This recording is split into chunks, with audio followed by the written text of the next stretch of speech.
ओम नमः सिद्धेभ्यः। प्राकृत अनुरागी सभी महानुभावों को मेरा डॉक्टर पुलक गोयल का यथा योग्य अभिवादन सादर जय जिनेन्द्र। प्राकृत जनागम प्रतियोगिता के 5वें सीजन में आप सभी का स्वागत है। आज इस वीडियो के माध्यम से आपके सामने प्राकृत जनागम प्रतियोगिता के पाठ्यक्रम के अंतर्गत जो शब्दार्थ हैं उनमें से शब्दार्थ क्रमांक 1850 से लेकर 1860 तक के शब्द आ रहे हैं। ये सभी शब्द जीवों से संबंधित हैं, जीव के अलग अलग प्रकार, उनमें से कुछ यहाँ पर आपके सामने आ रहे हैं और इनका प्राकृत रूप क्या होगा, प्राकृत में इनका क्या स्वरूप होगा, ये आपके सामने आएगा और थोड़ा सा एक दो लाइन में इनको परिभाषित भी कर दिया जाएगा। आज के जो शब्द हैं मैं उनका एक बार उच्चारण कर रहा हूँ, आप अपनी कॉपी में उनको नोट करिएगा। वीडियो को पॉज करके अपने पुरुषार्थ से उनके प्राकृत रूप खोजिएगा और उसके बाद फिर इसी वीडियो से जो उत्तर आएंगे उसमें मिलान कर लीजिएगा। संसारी जीव, मुक्त जीव, त्रस, स्थावर, स्थावर, संगी, संगी, असंगी, असंगी, पृथ्वी कायिक, पृथ्वी कायिक, जल कायिक, अग्नि कायिक, वायु कायिक, वनस्पति कायिक। ये सभी शब्द आपके सामने आ चुके हैं। अब यहाँ पर क्रमशः इनके प्राकृत रूप क्या हैं इनको हम देखते हैं।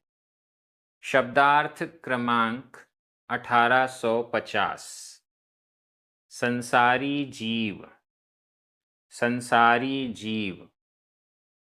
इसका प्राकृत रूप है संसारी जीवो, संसारी जीवो। यहाँ रा में छोटी ई की मात्रा की गई है, बड़ी ई की मात्रा भी संभव हो सकती है, लेकिन यहाँ पर समास हुआ है। समास में बड़ी ई छोटी हो जाती है, छोटी मात्रा बड़ी हो जाती है। इस दृष्टि से भी संसारी जीवो ये यहाँ पर प्राकृत में रूप बन रहा है। संसारी जीव किसे कहते हैं? जो जीव संसार में भटक रहा है, चारों गतियों में भटक रहा है, संसार के दुखों को भोग रहा है, वो संसारी जीव है। 8 कर्मों से बंधा हुआ है और इन कर्मों को फल को भोगता रहता है।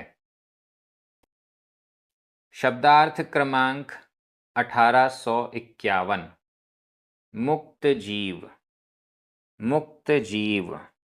इसका प्राकृत रूप है मुक्त जीवो, मुक्त जीवो, अधता पुरता, मुक्त जीवो, मुक्त जीव। जिन्होंने 8 कर्मों का नाश कर दिया है, ऐसे जीव जो संसार से छूट चुके हैं, संसार के दुखों को नहीं भोगना पड़ता, जिन्हें संसार से छूट गए हैं, अब वापस संसार में कभी नहीं आएंगे, वो मुक्त जीव हैं। सिद्ध भगवान मुक्त जीव हैं। ये अनंत ज्ञान, अनंत दर्शन आदि अनंत गुणों से सहित होते हैं, अनंत सुख का अनुभव करते हैं, मुक्त जीव हैं। शब्दार्थ क्रमांक 1852, त्रस, त्रस। इसका प्राकृत रूप है तसो, तसो। अब यहाँ पर संसारी जीवों के जो भेद हैं वो आ रहे हैं। त्रस, त्रस किसे कहते हैं? 2 इंद्री, 3 इंद्री, 4 इंद्री, पंचेंद्री जीव को त्रस कहते हैं। 2 इंद्री से लेकर पंचेंद्री जीव को त्रस जीव कहते हैं। 5 इंद्रियां होती हैं, 5 इंद्रियों से ज़्यादा होती नहीं हैं, तो 2 इंद्री से लेकर पंचेंद्री तक वाले जीवों को त्रस जीव कहते हैं। त्रस जीवों में मनुष्य भी आएंगे, देव नारकी भी आएंगे। त्रियंचों में जो 2 से लेकर पंचेंद्री तक हैं वो सब त्रियंच इसमें आएंगे, पशु पक्षी ये सब आएंगे। शब्दार्थ क्रमांक 1853, स्थावर, स्थावर। इसका प्राकृत रूप है थावरो, थावरो, स्थावर। एक इंद्रिय जीव को स्थावर कहते हैं।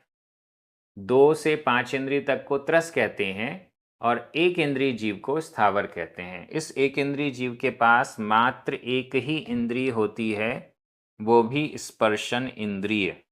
स्पर्शन इंद्रिय के अलावा कोई भी इंद्रिय नहीं होती है।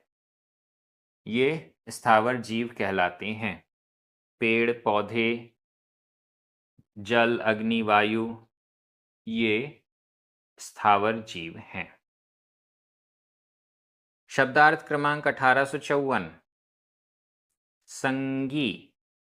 संगी, इसका प्राकृत रूप है सरणी। सरणी, अधणा पुरणा, सरणी। सरणी, संगी। संगी कहें सैनी या समनस्क, एक ही अर्थ है। संगी का अर्थ होता है मन सहित। ऐसे पंचेंद्रिय जीव जो मन सहित होते हैं उन्हें सैनी कहते हैं, जो शिक्षा और उपदेश को ग्रहण कर सकते हैं। देव, नारकी और मनुष्य ये तो सभी सैनी ही होते हैं, संगी ही होते हैं। लेकिन त्रियंचों में, पंचेंद्रिय त्रियंचों में संगी भी होते हैं, मन सहित भी होते हैं और मन रहित भी होते हैं। शब्दार्थ क्रमांक 1855। असंगी। असंगी, इसका प्राकृत रूप है असरणी। असरणी, अधणा पुरणा, असरणी। असंगी, जो संगी नहीं है वो असंगी है। जिसके पास मन नहीं होता है वह असंगी है। मन नहीं होने से वो शिक्षा और उपदेश को ग्रहण नहीं कर सकता है, ऐसा असंगी जीव। एक इंद्रिय से लेकर 4 इंद्रिय तक तो सभी असंगी ही होते हैं। पंचेंद्रियों में कुछ कुछ असंगी होते हैं, सभी तो नहीं। पंचेंद्रिय त्रियंचों में कुछ संगी और कुछ असंगी होते हैं, ऐसा। शब्दार्थ क्रमांक 1856। पृथ्वी कायिक। पृथ्वी कायिक, इसका प्राकृत रूप है पुढ्वीकायो।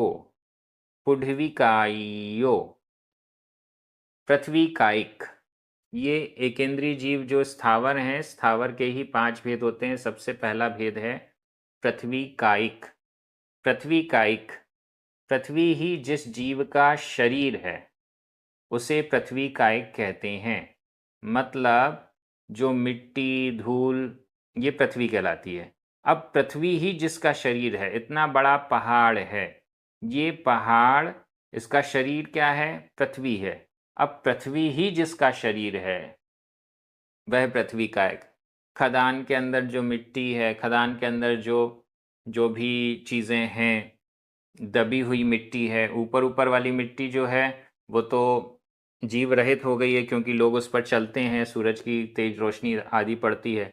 लेकिन उसके नीचे वाला जो हिस्सा है वो सब पृथ्वी का एक जीव हैं, ऐसा समझना चाहिए। उनका शरीर ही पृथ्वी है। मिट्टी के अंदर कोई केंचुआ है उसे पृथ्वी का एक नहीं कहते।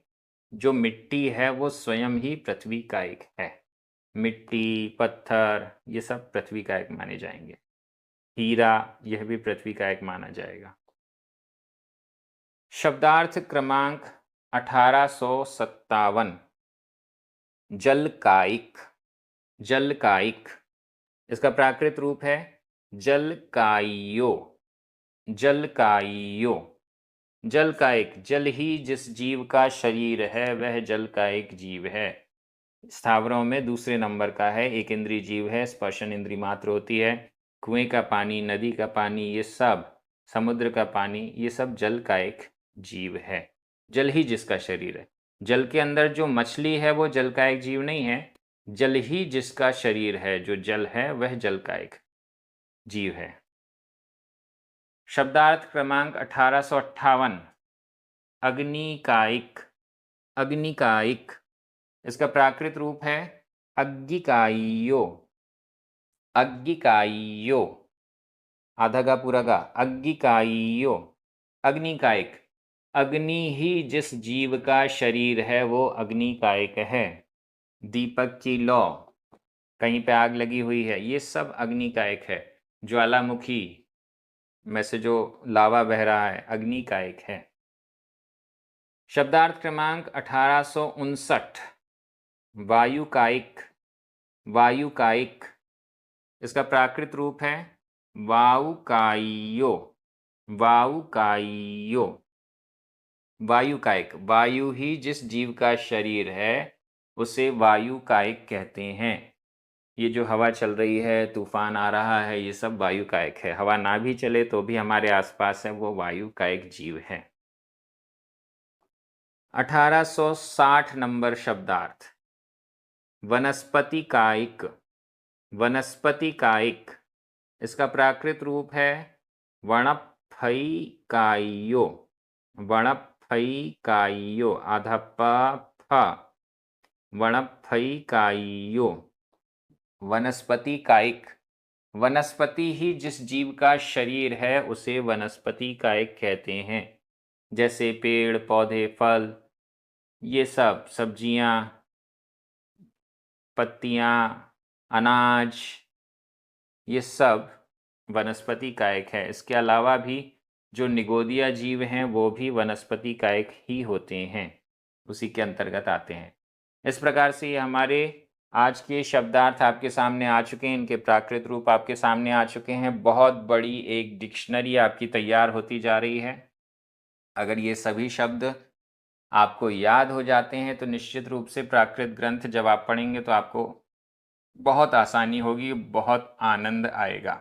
हमारी प्रतियोगिता की टीम प्राकृत जनागम के प्रचार प्रसार के लिए कटिबद्ध है, अपने कार्य कर रही है। सभी की ओर से आप सभी को सादर जय जिनेंद्र।